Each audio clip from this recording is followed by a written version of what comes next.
Starbucks closed 600 American stores in 2008. The CEO who built it had to come back to rescue it. 16 years later, they did the exact same thing, and former Chipotle CEO is now in the room to fix it all over again. And friends, the pattern actually matters, because if a company that wrote the playbook on the modern cafe success can actually lose its discipline twice, then expansion discipline isn't just a one-time skill. It's a system, and without the system, every operator loses it eventually. Hey friends, welcome back to The Receipt, where we dive into the business behind the restaurants that you know. My name is Wilson, 2 decades in food and beverage, scaled my dessert chain into 7 locations before it was acquired. Now, I've been on both sides of the expansion question, the one where you really want to open up your 2nd, 3rd, 4th location before you actually understand your very first. What I really want to show you in this video is the exact mechanic that took Starbucks from a Seattle bean shop to 38,000 locations, then watch it lose itself twice. Because the lesson here isn't just about coffee chain. They are for any operators who have ever asked themselves, when does growth become the problem? Without further ado, let's dive right in. 1971, Seattle, 3 friends, an English teacher, a history teacher, and a writer. They open up a small store in Pike Place Market. They sell whole bean coffee and brewing equipment. No espresso, no drinks, and no seating. The first Starbucks is a bean retailer, not a cafe. For 10 years, it's a quiet regional business. Then in 1982, a young marketer named Howard Schultz joins as director of operations and marketing. He was energetic, he's got great ideas, yet he doesn't fit the bean shop founder's vibe, but they hired him anyway. And in 1983, Starbucks sent Howard to Milan to attend a trade show. He never makes it to the trade show. He walks into an espresso bar in Milan and sees the entire concept fully formed. The standing counter, the conversations, and the espresso, the regulars by name. It became the 3rd place. Not work, not home, but the place where you go to be among people. This is when he came back to Seattle and tries to convince the founders to add espresso drinks. They say no. They say that Starbucks is a bean store, not a cafe. Howard leaves and he starts his own cafe chain. And in 1987, finally, he comes back and purchases Starbucks from the original owners for $3.8 million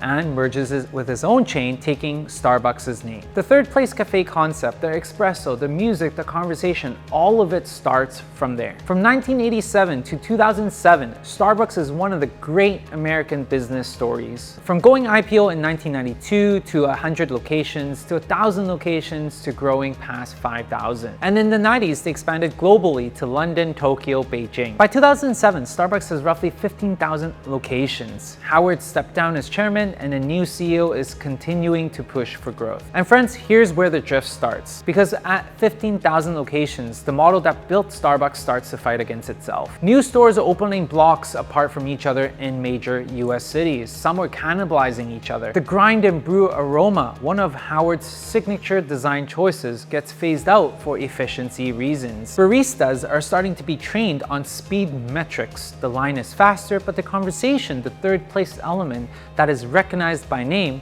is now gone. Howard, even as chairman, is watching it unfold in his own eyes. In early 2007, he writes a now famous internal memo titled The Commodization of the Starbucks Experience. He uses the word commodization to describe what's actually happening to his own company. He's furious, but he's no longer CEO. He can't directly fix it. Then 2008 hits. Real quick, friends, if you're finding any value in this, make sure you guys subscribe along the journey, hit that like button, and drop me a comment below. Have you ever watched a chain lose its identity in real time?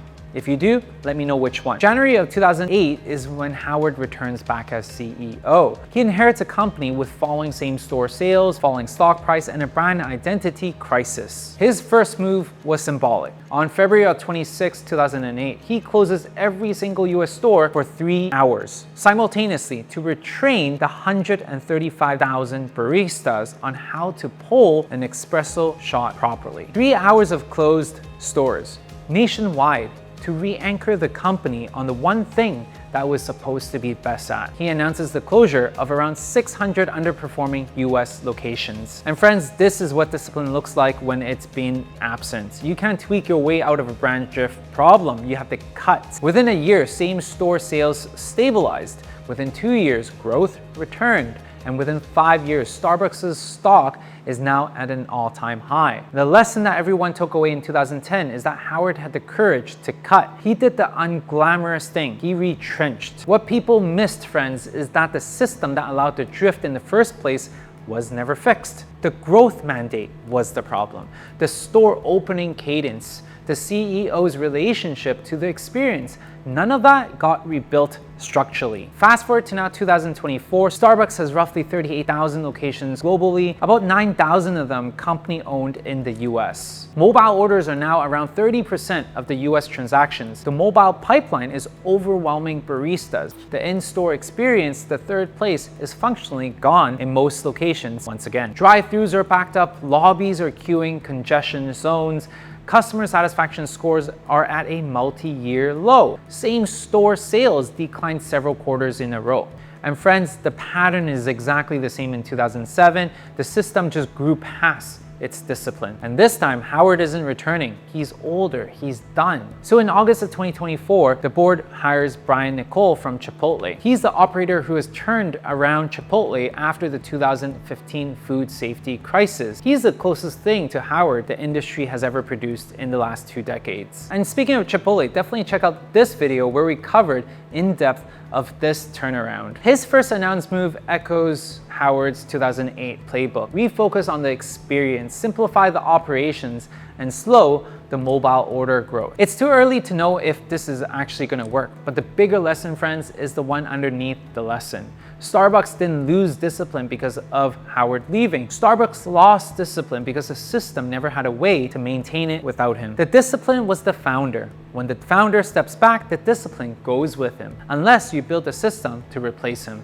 So what does this actually save you from? 3 things. Number 1, expansion discipline isn't a personality trait, it is a system. If your restaurant discipline depends on you being in the room, that discipline will leave the moment that you do. Starbucks proved that twice. The fix is a written, repeatable standard for when a store gets open. What is the experience going to be like? And what must it feel like? Who has the authority to slow growth when the standard slips? Without that, growth becomes the disease. Number 2, the metric that grew you can actually kill you. Starbucks measured success in store count for 2 decades. Then it became store count at any cost. Then it became store count even when the stores were cannibalizing each other. Friends, whatever metric that you're optimizing for, ask yourself, is this still the right one that you need to optimize for at your current stage? Because the metric that builds you in year 1 will commoditize you in year 10 if you don't change it. And finally, lesson number 3 is the comeback is harder than the original build. And I'll be honest with you, the Howard return in 2008 was a once-in-a-generation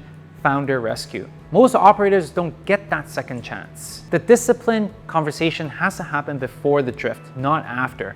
When sales are good, when the brand feels strong, that is a moment to write down what you'll never compromise on.